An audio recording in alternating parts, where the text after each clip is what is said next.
فرمان مصطفیٰ صلی اللہ علیہ وآلہ وسلم ہے، بے شک قیامت کے روز انسان کے پاس اس کا کھلا ہوا نامہ اعمال لایا جائے گا۔ وہ کہے گا، میں نے جو فلاں فلاں نیکیاں کی تھیں وہ کہاں گئی؟ کہا جائے گا، تو نے جو غیبتیں کی تھیں اس کی وجہ سے مٹا دی گئیں۔ رسول اللہ صلی اللہ علیہ وآلہ وسلم نے فرمایا، منافق کی 3 نشانیاں ہیں: جب بات کرے جھوٹ بولے، جب وعدہ کرے اس کے خلاف کرے، اور جب اس کو امین بنایا جائے تو اس میں خیانت کرے۔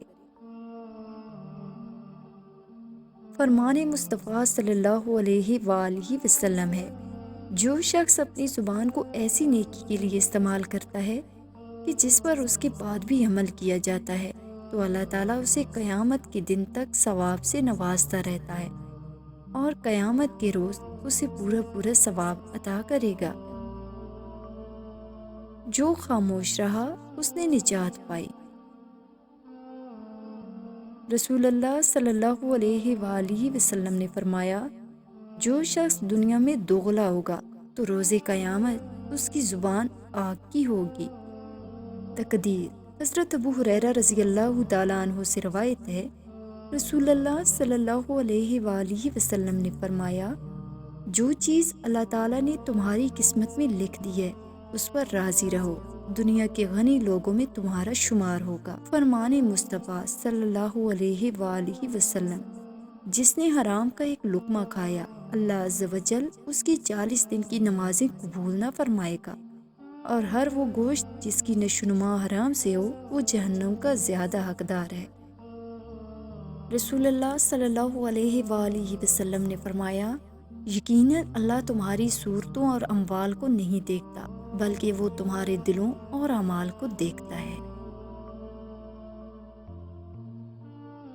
رسول اللہ صلی اللہ علیہ وآلہ وسلم نے ارشاد فرمایا، جب تو بیمار کے پاس جائے تو اس سے اپنے لیے دعا کی طلب کر۔ بیمار کی دعا ایسی ہے جیسے ملائکہ کی دعا۔ پیغمبر اکرم محمد صلی اللہ علیہ وآلہ وسلم نے فرمایا، جب بندے کے پیٹ میں حرام کا کوئی لقمہ داخل ہوتا ہے تو اس پر زمین و آسمان کے فرشتے لعنت کرتے ہیں۔ رسول اللہ صلی اللہ علیہ وآلہ وسلم نے فرمایا، جو کوئی اللہ اور آخرت کے دن پر ایمان رکھتا ہو وہ اپنے پڑوسی کو تکلیف نہ پہنچائے، اور جو کوئی اللہ اور آخرت کے دن پر ایمان رکھتا ہو وہ اپنے مہمان کی عزت کرے،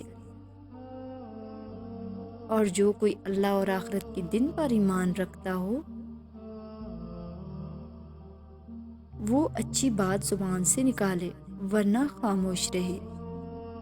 جس شخص نے اللہ کے لیے اس شان کے ساتھ حج کیا کہ نہ کوئی فحش بات ہوئی اور نہ کوئی گناہ، تو وہ اس دن کی طرح واپس ہوگا جیسے اس کی ماں نے اسے جنا تھا۔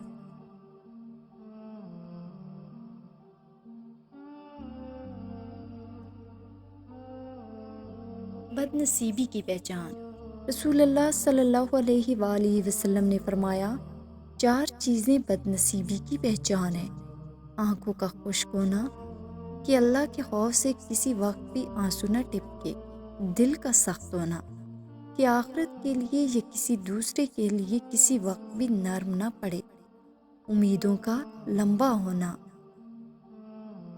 دنیا کی لالچ۔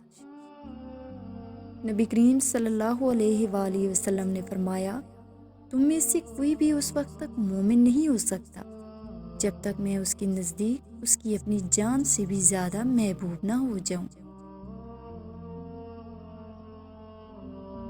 رسول اللہ صلی اللہ علیہ وآلہ وسلم نے فرمایا، جو دوسرے کو نقصان پہنچائے اللہ اسے نقصان پہنچائے گا، اور جو دوسرے کو تکلیف دے اللہ تعالیٰ اس سے تکلیف دے گا۔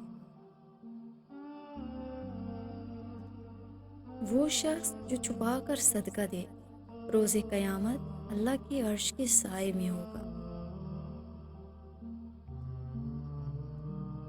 فرمان رسول اللہ صلی اللہ علیہ وآلہ وسلم، قیامت کا عدل روپوں پیسوں سے قائم نہیں ہوگا بلکہ نیکیوں اور گناہوں سے قائم ہوگا۔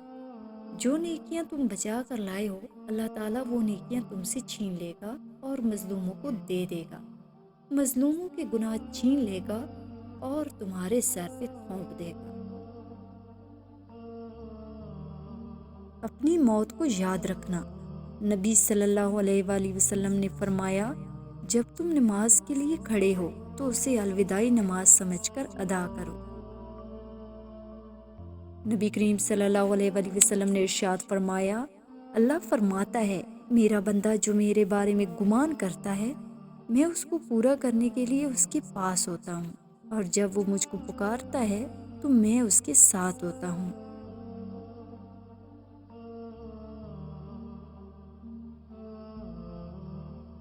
فرمان مصطفیٰ صلی اللہ علیہ وآلہ وسلم، جس نے لوگوں کے دلوں کو اپنے جال میں پھنسانے کے لیے عمدہ گفتگو سیکھی تو اللہ پاک قیامت کے دن اس کی فرض عبادات قبول فرمائے گا، نہ نفل۔ رسول اللہ صلی اللہ علیہ وآلہ وسلم نے ارشاد فرمایا، ہر چیز تقدیر سے ہے، یہاں تک کہ عاجز ہونا اور ہوشیار ہونا بھی تقدیر میں ہے۔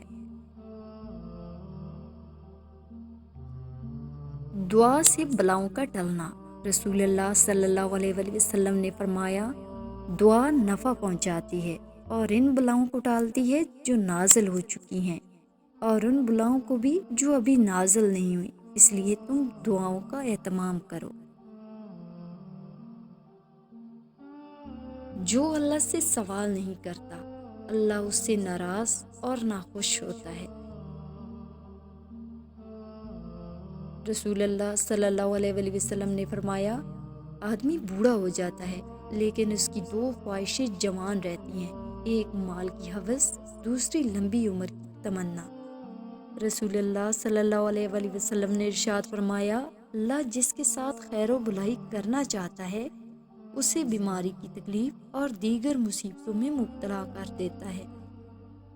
حضرت نعمان بن بشیر سے روایت ہے کہ میں نے نبی اکرم صلی اللہ علیہ وآلہ وسلم کو فرماتے ہوئے سنا کہ دعا ہی تو عبادت ہے،